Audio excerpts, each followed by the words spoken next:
नमस्कार मित्रांनो, आज आपण ड्रॅगन फ्रूटच्या प्लॉटवर आहे.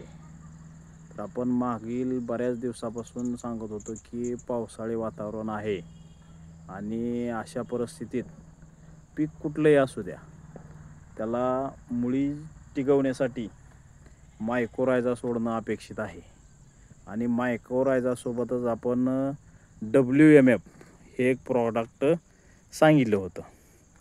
तर आपल्याला काय आहे, जर का अशा ढगाळ वातावरणामध्ये किंवा पावसाच्या वातावरणामध्ये जर आरोग्य सांभाळायचं असेल झाडाचं, मग कुठलंही असू द्या, भाजीपाला असू द्या किंवा ड्रॅगन फ्रूट असू द्या, फळबागा असू द्या, कुठलाही असू द्या, ज्यावेळेस जमिनीमध्ये वापसा होत नाही आहे त्यावेळेस मुळी थांबलेली असते. म्हणजे वापसा कंडिशन पिकाकरता अपेक्षित आहे, कुठलंही पीक असू द्या. त्यावेळेस आपण बऱ्याच दिवसापासून शेतकरी बांधवांना सांगत होतो की एक वेळ थोडक्यात म्हणजे कसं आहे की सर सलामत तो पगडी 50 तशातला प्रकार आहे. जर का आपली मुळी जर चांगली असेल तर पिकावर कुठलाही अटॅक होणार नाही. तर त्याच्यासाठी आपल्याला मुळीचं जर अशा परिस्थितीमध्ये आरोग्य सांभाळायचं असेल तर याला मायकोरायझा देणं गरजेचं आहे. आणि त्याच्यासोबतच जे मायकोरायझा दिल्याच्यानंतरच्या जमिनीमध्ये ज्या दुसऱ्या काही बुरशी असतात त्यांची व्यवस्था करणं किंवा त्या घालवणं अपेक्षित आहे. आणि जर मायकोरायझा आपण ह्या प्लॉटला 15 दिवसापूर्वी दिलेला आहे. 1 किलो मायकोरायझा आणि 3 किलो WMF हे 15 दिवसापूर्वी आपण एक डोस दिलेला आहे. तर आज आपण प्रत्यक्ष प्लॉटवर बघणार आहोत की मायकोरायझा दिल्यानंतर ह्याचा काय उपयोग किंवा रिझल्ट आला आहे का. मायकोरायझानं पांढरी मुळी सुरू व्हायला पाहिजे किंवा तिची चाल दिसायला पाहिजे थोडक्यात. तर आता आपण या झाडाला बघूया की मायकोरायझाचा कसा इफेक्ट झालेला आहे. हे बघा, याच्या बुडामध्ये ज्या मुळ्या दिसत आहेत, आपण झूम करून बघू. ह्या ज्या पांढऱ्या मुळ्या दिसत आहेत, पूर्ण पांढऱ्या मुळ्यांची अशी बेडवर जाळी झालेली आहे समोर. आणि हे एकच झाड नाही आहे, तर अशा आपण बरेच या लाईनची झाडं बघू किंवा दुसऱ्या लाईनची. हे बघा, ही जी मायकोरायझाची आहे पांढरी मुळी, ही मायकोरायझामुळे सुटलेली आहे. याच्या अगोदर ह्याला मुळ्या नव्हत्या, म्हणजे छोट्या होत्या, त्या बेडच्या आतमध्ये होत्या. मायकोरायझा दिल्यामुळं यांना मुळ्या सुटलेल्या आहेत. त्याच्यानंतर आता इथं या झाडाला सुद्धा अशा मुळीची वाढ चालू झालेली आहे. जर का मुळीची वाढ व्यवस्थित होत असेल तर ते आपण दिलेलं खत पाणी घेणार आहे ना. जर का मुळीच नसेल तर थांबून जाते, मग त्याचा उपयोग नाही ना. तर हे प्रत्येक झाडाला जवळपास अशा पांढऱ्या मुळ्या बेडवरती दिसायला लागलेल्या आहेत. आणि मायकोरायझा सोडण्याच्या अगोदरची परिस्थिती म्हणजे कसे होते, थोडंफार ह्याच्यावर थोडासा पिवळसरपणा दिसत होता. म्हणजे पानामध्ये आता जी ग्रीनरी भरलेली आहे अशी पूर्ण ग्रीनरी नव्हती. आणि पान हे असं थिकनेसला थोडंसं कमी होतं. आता जवळपास याची थिकनेस जर मोजली नाही अशी, तर जवळपास हे 5 mm जवळपास याची थिकनेस आहे पानाची जाडी. म्हणजे हे खालून ज्यावेळेस अन्न पुरवठा उचलला असेल मुळ्याने, त्यावेळेस या पानाला ते मिळून त्याची जाडी वाढलेली. आणि मायकोरायझा सोबत WMF सुद्धा चांगलं काम करत आहे.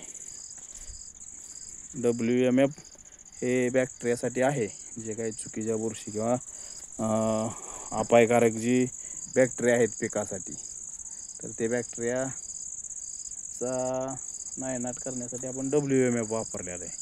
आणि दोघांचा रिझल्ट म्हणजे पानामध्ये ग्रीनरी तयार झालेली आहे, मुळ्यांची वाढ चांगल्या प्रकारे झालेली आहे. असं नाही की प्रत्येक झाडाला मुळी सुटलेली आहे.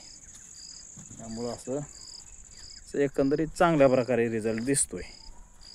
आणि त्याच्यासोबत जे काय मायक्रोन्यूट्रियनची असतील ते जर दिलं तर आपल्याला ते योग्य प्रमाणात पिकाला वापर होईल, जेणेकरून ते आपलं वाया जाणार नाही. मूळ जर तयार असेल तर ते दिलेलं खत घेणार आहे झाड, ते आपलं वेस्टेज जाणार नाही. म्हणून शेतकरी बांधवांनी आता सध्याच्या परिस्थितीत झाडाच्या मुळ्या सांभाळणं हे फार गरजेचं आहे.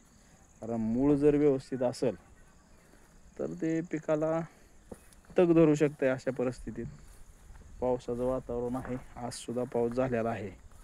एकंदरीत चिखलाच्या पावसाच्या वातावरणात सुद्धा चांगली बाग आपली तग धरून आहे. आता या ठिकाणी जर बघितलं, जवळपास ही मुळी इथपर्यंत आलेली आहे. इथून ही मुळी जी चाल दिसते ही तर जवळपास आजची मुळी दिसते ताजी. हिचं टोक बघितलं किंवा काय झूम करून दाखवतो आपण, ही मुळी आली आहे कुठून बघा. ड्रिपच्या पाईप खालून जवळपास अशा या मुळ्यांची वाढ झालेली आहे.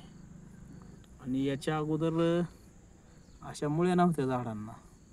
जवळपास ह्या पोलपासून इथपर्यंत हे जवळपास 2-2.5 फुटाचं अंतर या मुळ्याने पार केलेलं आहे. आणि अशा मुळ्या सुटलेल्या आहेत.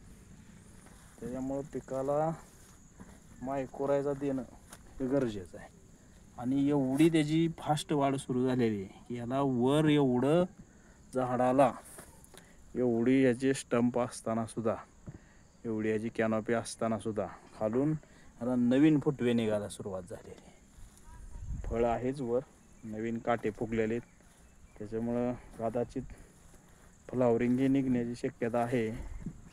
तो एकंदरीत मायक्रोरायझाचा रिझल्ट आपल्याला चांगला आलेला आहे. त्यामुळे शेतकरी बांधवांनी मायक्रोरायझा सोडावं असं मी त्यांना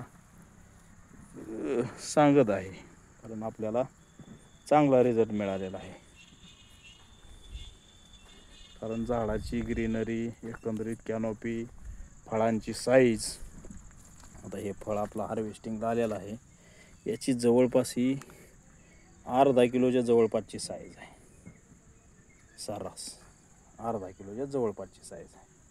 आणि हे प्लॉट आज पाठीमागच्या 18 तारखेला 10 महिने झालेले आहेत. 10 महिन्यामध्ये हार्वेस्टिंग सुरू झालेलं आहे आपलं. जवळपास याच्या अगोदर थोडंफार गेलेलं आहे, पण तो सर्रास असाच माल निघालेला आहे आपला. अर्धा किलोच्या जवळपासची साईज होती. चला, एकंदरीत आज मायक्रोरायझा संदर्भात आपण चर्चा केलेली आहे. धन्यवाद.